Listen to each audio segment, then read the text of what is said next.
How we failed boys. Let's talk about the silent crisis we've all seen but few dare to name.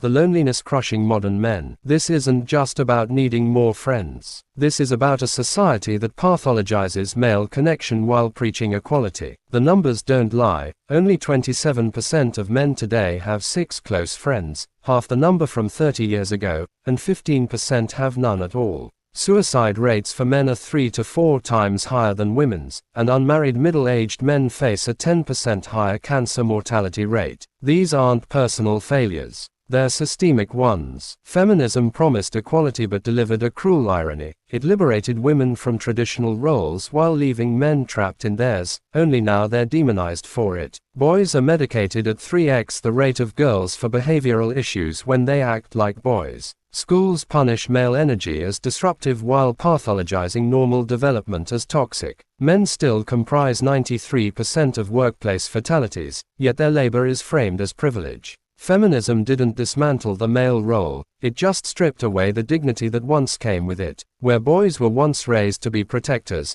they're now treated like defective girls, scolded for competitiveness, shamed for stoicism, and left adrift without a roadmap for modern masculinity. The great miscalculation of modern gender politics was assuming equality meant making men more like women rather than valuing both equally. The data shows the damage. 86% of men feel pressure to be emotionally strong, yet when they are, they're called closed off. 57% report pressure to throw a punch if provoked, then get condemned for aggression. Millennial men face triple the pressure of older generations to conform to hypersexual, hypercompetitive stereotypes. We didn't free men from the box, we just locked them in a new one labeled oppressor. Here's the truth about so-called toxic masculinity. It's not masculinity at all. It's the lack of it. Confident, secure men don't need to engage in alpha bro dominance games. They don't need to posture like Andrew Tate or hide behind aggression. Real masculinity is quiet assurance, the kind that lets men be strong when needed and vulnerable when it counts. The kind that builds rather than destroys. We need to rebuild male spaces without shame. Men bond differently than women. Where women thrive in face-to-face conversation, men connect shoulder to shoulder through activities, work, and shared missions. Yet feminist rhetoric has demonized male-only spaces as exclusionary. We need to revive fraternal organizations like sports teams and trade unions, create mentorship programs pairing older men with boys, and develop non-stigmatized therapy tailored to male communication styles. Schools have become hostile to boys. Zero-tolerance policies punish rockhousing as violence. Graded participation favors verbal over physical learning. STEM pushes for girls while boys fall behind in all subjects. The fix.